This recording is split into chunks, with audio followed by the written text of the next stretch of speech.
원래 이 영상은 6월에 만들어졌어야 했다. 사실 원더우먼 1984가 개봉하면 그에 맞춰 영상을 만들 계획이었다. 그런데 6월 개봉 예정이었던 영화가 8월 개봉으로 밀렸고, 그래서 대본 작업도 8월로 밀렸는데 이게 다시 10월 개봉으로 밀렸고, 그래서 대본 작업도 10월로 미뤘더니 이게 다시 12월 개봉으로 밀리게 되면서 결국 대본 작업도 12월로 밀리게 된 것이다. 어쨌든 개봉까지는 일주일도 남지 않은 상황이 됐고, 극적인 조회수 상승을 꿈꾸며 부랴부랴 먼지가 가득 쌓인 원더우먼의 피규어 케이스를 꺼냈는데 문득 양키 센스가 가득한 피규어를 어떤 사람이 좋다고 봐줄지, 발매된 지 8개월이나 지난 피규어를 어떤 사람이 좋다고 봐줄지, 빠르게 하락하는 자신감에 고개가 땅바닥에 닿으려고 하고 있을 때쯤 구석에 짱 박혀있던 캡틴이 내게 말했다. 그냥 해. 넌 핫토이 살 돈 없. 아무튼 이 녀석이다. 케이스 디자인은 DC 멀티버스 시리즈의 고유의 패밀리 룩을 공유하고 있다. 이 말인즉슨 케이스 구경 따위는 이번에도 없을 거란 소리다. 이번에도 똑같은 프린팅에 똑같은 모양의 똑같은 색상의 피규어 스탠드가 들어가 있고, 이번에도 똑같은 두께와 똑같은 사이즈의 캐릭터 카드가 들어가 있다. 물론 카드에 그려진 일러스트와 내용은 다르다. 앞면엔 영화 속 스티커시 들어가 있고 뒷면은 원더우먼의 정보가 간단하게 적혀있다. 평소엔 던져버렸던 카드를 왜 보여주는지 궁금할 것 같아 간단하게 말하자면 이번에 새로 구한 싸구려 매크로 렌즈를 자랑해보고 싶었다. 그냥 그뿐이다. 올가미는 말린 것과 풀린 것 두 가지가 들어있는데, 말린 올가미는 온통 금칠이 되어 있지만 그것이 진짜 금은 아니라 좀 실망스럽고, 하지만 어쨌든 밧줄의 조형적인 특성을 제대로 담아놨다고 볼 수 있고, 풀린 올가미 역시 온통 금칠이 되어 있지만 그것이 진짜 금은 아니라 좀 실망스럽고, 하지만 밧줄의 조형적인 특성을 제대로 담아놨다고 볼 수 있고, 여기에 더해 구부러지는 기능까지 추가해 놓은 것을 보며 구부리다가 금칠이 떨어지는 건 아닐까 하는 걱정이 먼저 들었지만, 어차피 갖고 놀지도 않을 거 좀 떨어져 봐야 상관없고, 어쨌든 말린 올가미는 원더우먼의 옆구리에 걸어놓을 수 있다.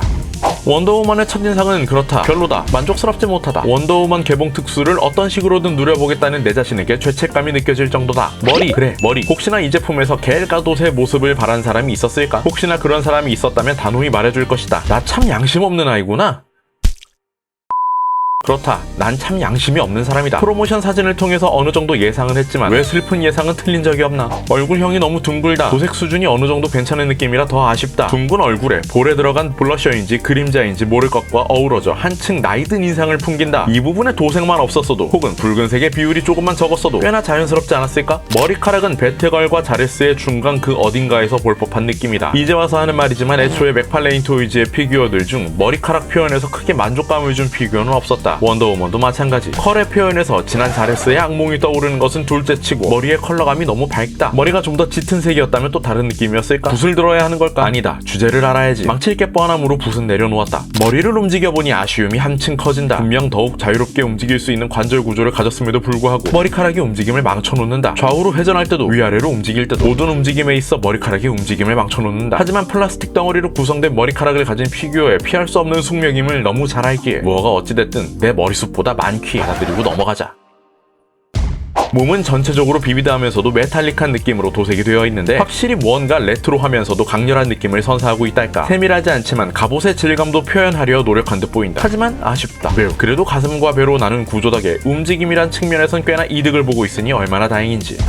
어깨 쪽은 진한 배트걸과 동일한 관절 구조를 가지고 있다. 나중에 알았는데 이걸 버터플라이 조인트라고 부른다. 역시 구선생은 모르는 게 없고, 인간은 평생 배워야 사는 동물이라는 걸 다시금 실감했다. 버터플라이 조인트 덕분에 어깨는 앞뒤로 움직이는 것이 가능해 한층 다양한 움직임이 가능하도록 설계하는 한편, 시각적으로도 어색함을 줄였다. 팔꿈치는 여전히 더블 조인트가 들어가 있고, 덕분에 팔은 완벽하게 접히는 것도 볼 수 있다. 손목 관절을 이루는 포인트가 건틀릿 밖으로 조금 드러나 있는 건 영 별로. 움직임을 포기하더라도 조인트를 건틀릿으로 완벽하게 가리는 게 좋지 않았을까? 개인적으로는 상체의 갑옷보다 스커트의 도색이 마음에 들었는데, 뭐라 말로 설명하기는 어렵지만 개인적으로 좋아하는 느낌의 파란색이다. 여기에 질감까지 표현해 놓으니 느낌도 한층 사는 느낌이고, 부드러운 재질을 사용해 허벅지 관절이 움직일 수 있는 공간까지 확보했고, 스커트는 여러모로 마음에 들었다. 하지만 스커트에서 눈을 조금 내리는 것으로 이 피규어에 가장 마음에 들지 않는 부분에 닿고야 만다. 다리, 특히 허벅지의 형태가 가관이다. 비교를 위해 사일록을 모셔왔다. 사일록의 허벅지를 살펴보고 다시 원더우먼의 허벅지를 살펴보면 그렇다, 곡선이 없다. 사일록은 너무 과장된 것 같다는 인상을 줄 수 있어 배트걸을 다시 모셔왔지만 여전히 원더우먼의 다리 표현은 밋밋하다. 종이를 둘둘 말아놓은 것 같은 밋밋함. 어째서 조형을 이렇게 했을까? 이걸 누구에게 하소연해야 할까? 갑자기 현타가 온다. 안되겠다. 할 말만 하고 슬슬 마무리를 해야 할까 싶다. 무릎엔 더블 조인트가 있어 큰 움직임이 가능하고 발목엔 싱글 조인트를 사용해 회전과 구부림이 가능하다. 발가락 관절도 있어 자세를 취할 때 나올 수 있는 어색함과 불균형을 어느 정도 조절할 수 있다. 19.99달러의 피규어의 한계일까? 이걸로 원더우먼 개봉 특수는커녕 알고리즘이 쳐다도 보지 않을 것 같다. 이제 그만 저가 피규어에서 중저가 피규어로 눈을 돌려야 하는 게 아닐까? 맥팔레인 토이즈에 대한 관심을 이제 그만 놓아줄 때가 된 게 아닐까? 해외 구매까지 해가며 얻은 불만족이 여기서 끝이라면 좋겠지만 세상 일은 그렇게 만만하지 않다. 왜냐고? 또 다른 원더우먼이 날 기다리고 있다. 황금 갑옷을 입고서.